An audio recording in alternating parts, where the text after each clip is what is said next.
Hey everyone, welcome back. We are already in July, and for my first July project, I am going to be using this folio that is in this month's Cards, Tags, and More kit, along with these Prima flowers, these Cottage Life Graphic 45 chipboard pieces, these little Jolie chipboard gnomes, and the 8x8 paper pack that is the Graphic 45 Cottage Life collection. For this first project, I am just using some of the chipboard and papers with that folio. I have my folio put together the way I want to start working with it right now. I don't have all of my pockets taped on yet. I will put a link to I guess it's the official assembly video. It's a step-by-step, goes over each step in the video with the instructions that are in the package if you want to watch that. It's about 30 minutes long, I think. So I didn't go through how to put it together since somebody else already did that, and like I said, it's about 30 minutes worth of assembly for that video, just the step-by-step. So the first thing I'm doing, I like to sort my papers. When I have multiple sheets of the same print, I like to separate them. I'm brainstorming here, thinking of how I want to do my cover, getting my measurements, and then I'm gonna cut the papers for my cover, they're all gonna be that one, so that it's sort of layered with the flap. So I have this one which will be, I'll cut it so that part of it is on the short flap, and then the rest of it I just set aside. So there's the section I'm using for the short side of the opening. I cut the little garden picture out of another one of those sheets. There's 3 sheets of each pattern in the paper pack. I did this, I just sort of made an extra flap coming off, a continuation of that garden scene, and I just cut a piece of the Graphic 45 cover stock just to give a little bit more strength to the garden scene that I was just adding as an extra decorative little flap. So I'm just going to glue them together real quick. I don't go all the way to the edges because I do a lot of stitching in here, and I don't like running my sewing machine needle through glue that much.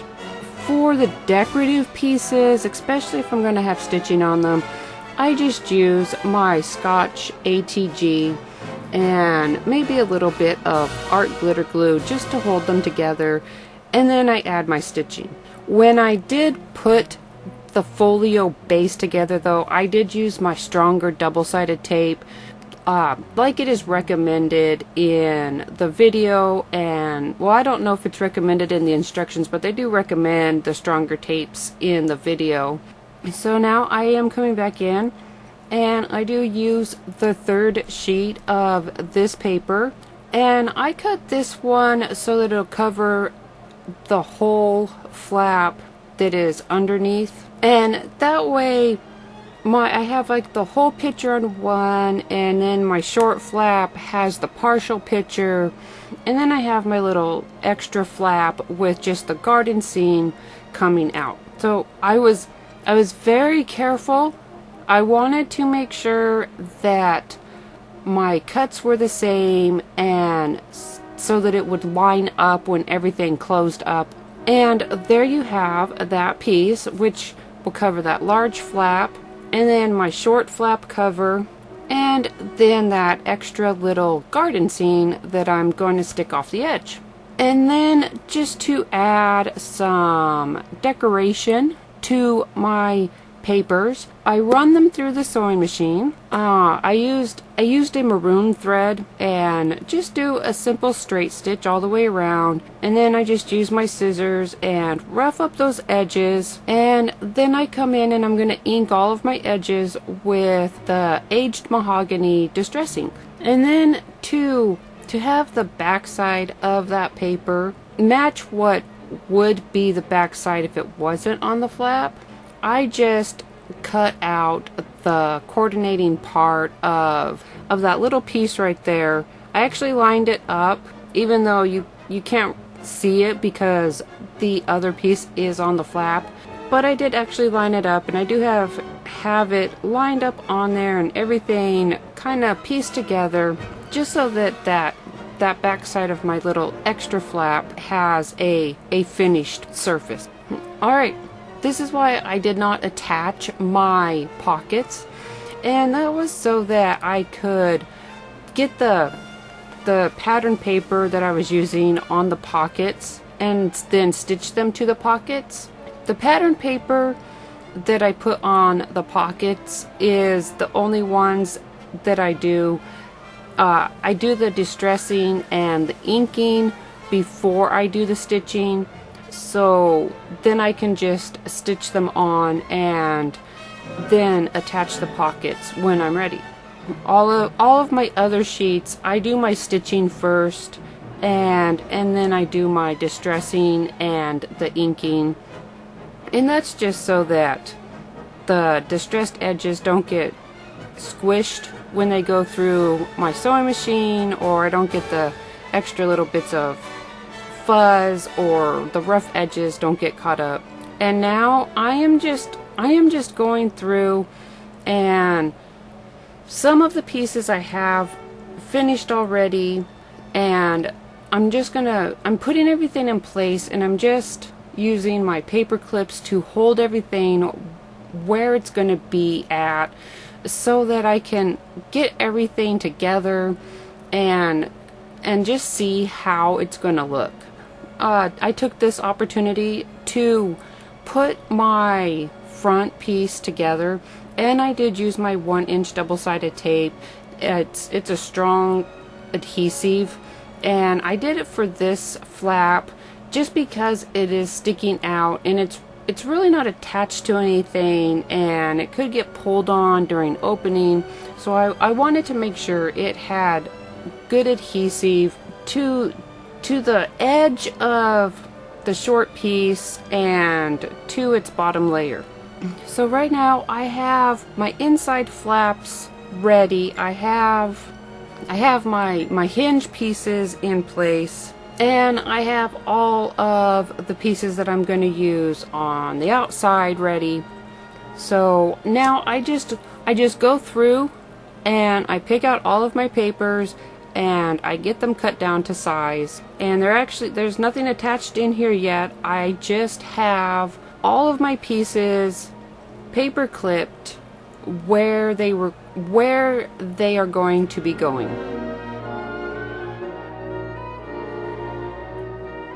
I do start with this back flap and pocket because I wanted to make sure I remembered that for this particular one I wanted to do the flap first and attach the flap to the rest of the folio.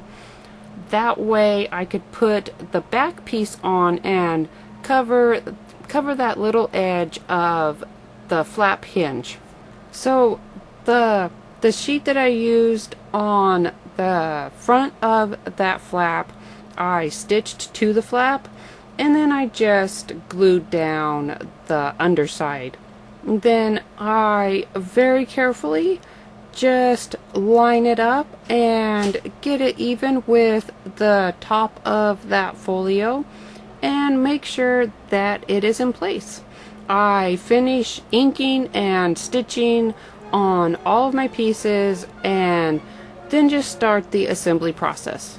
For the pieces that go on the hinges, I added my strong double-sided tape since they are small pieces and it doesn't have a lot of surface area for the glues to go on, so I used the stronger glue, the strongest adhesive I had, just because of the small surface area. The sheets that I cut that were on pages that had the pockets that went all the way across, I didn't cut them the full length. I didn't really see a need to cut all the way down, just enough so that there was just a little bit of overlap between the bottom of the paper and the top of the pocket.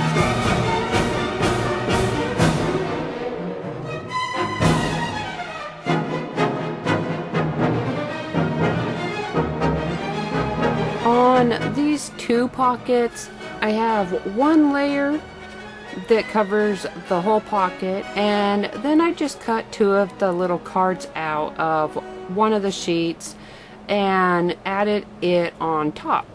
I added the stitching the same on these pockets, so I have it stitched on around the edges of the pocket, and then I just added some stitching around the edges of the little cards that I'm putting on top. And now my pieces are going in, and I am making sure that there's not glue in the pockets, and I am just going to finish inking, distressing, and gluing in the rest of my papers.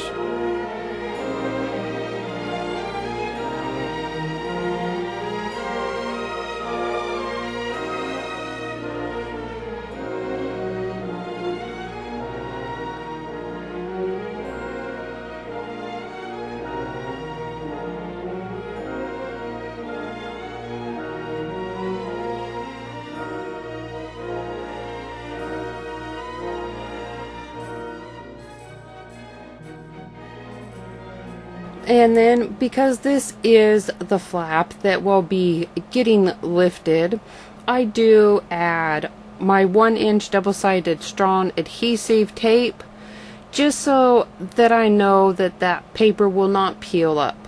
Alright, my base folio is complete, so I am just going to prepare some of the chipboard pieces to go in or to be turned into my little specimen tags. I just inked, on the ones that I knew were going to be specimen tags, I inked the backs of them with the aged mahogany, since they would be noticeable. You'd be able to see them. I didn't want to just leave it bare. And I do around the edges, because there's also the bare chipboard. I just basically cover anywhere that's going to be seen with the aged mahogany.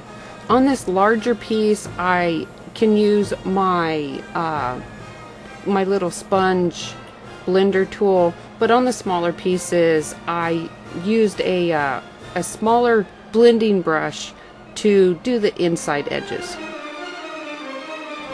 Alright, I have this iron-on vinyl that I use to make the little windows on my specimen cards.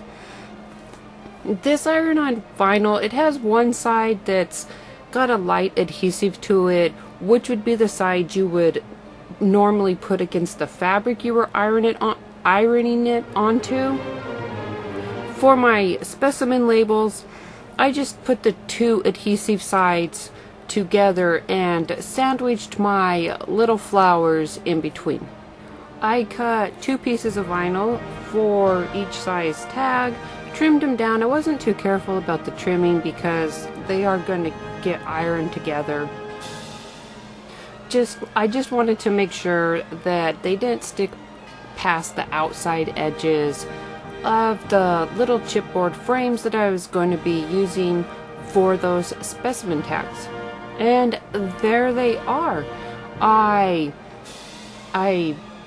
put my little flowers in between the 2 pieces of vinyl, and I ironed them down to the backs of those chipboard pieces.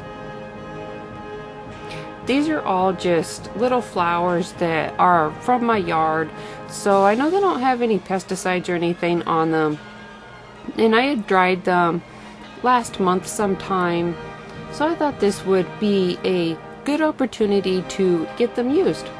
I wanted to make sure that that vinyl wasn't going to peel up and just seal up those edges real good. So I just I put some Judykins Diamond Glaze on, and then I just spread it out and made sure that all of the edges of the vinyl pieces were covered and that it was going to make a good seal against the chipboard.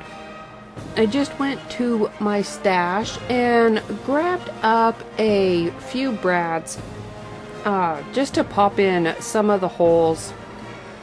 And then I decided to add this piece of chipboard just inside that front flap. I liked how it looked, but it was also long enough that it gives a little bit of strength between the folio flap and the little extra piece that I put on. I had inked up a few extra pieces of chipboard that I thought I might want to use, so now I'm just getting those pieces in place.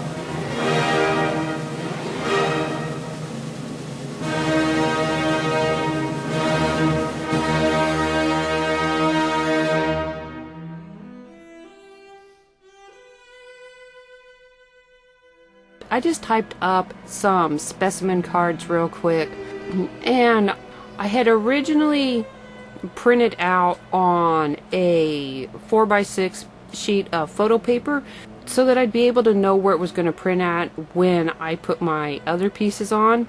And all I did was I took just some plain white label paper and stuck it to pieces of the pattern paper so that the pattern paper is the back, and then those white the white labels are the front of my little specimen cards here.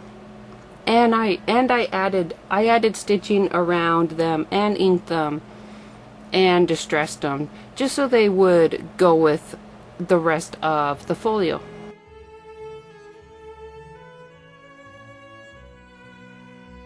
On the 3 smaller plants that I have them on brads, and I just punch a little hole in the specimen tag and attach them right to it. I just added that little brad and that little tag since I already had it inked up, and I had that one brad left that went with everything, and I just glued it down. It's just decorative, it doesn't really do anything. My large flower specimen I don't attach. I just use a paper clip on the edge of the page to hold it into that pocket. I make a few just regular little tags from some of those cut apart sheets, and on some of them to add little pulls I just use some of the narrow strips of paper and just glue them on.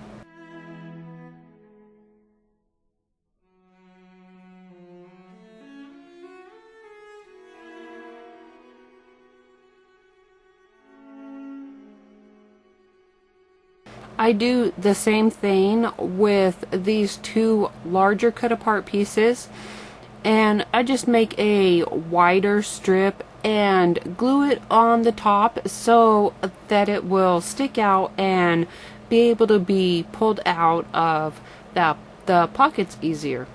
I did end up just grabbing some 3x5 index cards and using that to back all of those little cut apart pieces just to give them a little bit of extra stability, and I stitched them down just so that the stitching would match the rest of the stitching in the folio. But on the pieces that are loose and have the tabs and go into pockets, I didn't ink or distress those edges. My folio is done. I have all of my tags in place that I want to put in. The glues are all dry, and now it is ready to be used. I have my specimen cards in here, tags in the pockets with some pulls. Some of the items I just paper clipped in place. I hope you enjoyed this project, and it gave you some ideas of how you can decorate the folio that is in this month's Cards, Tags, and More kit. Don't forget to subscribe to the channel if you haven't already. Turn on notifications, give us a thumbs up, and feel free to share this video. Thank you, and I will see you again next week.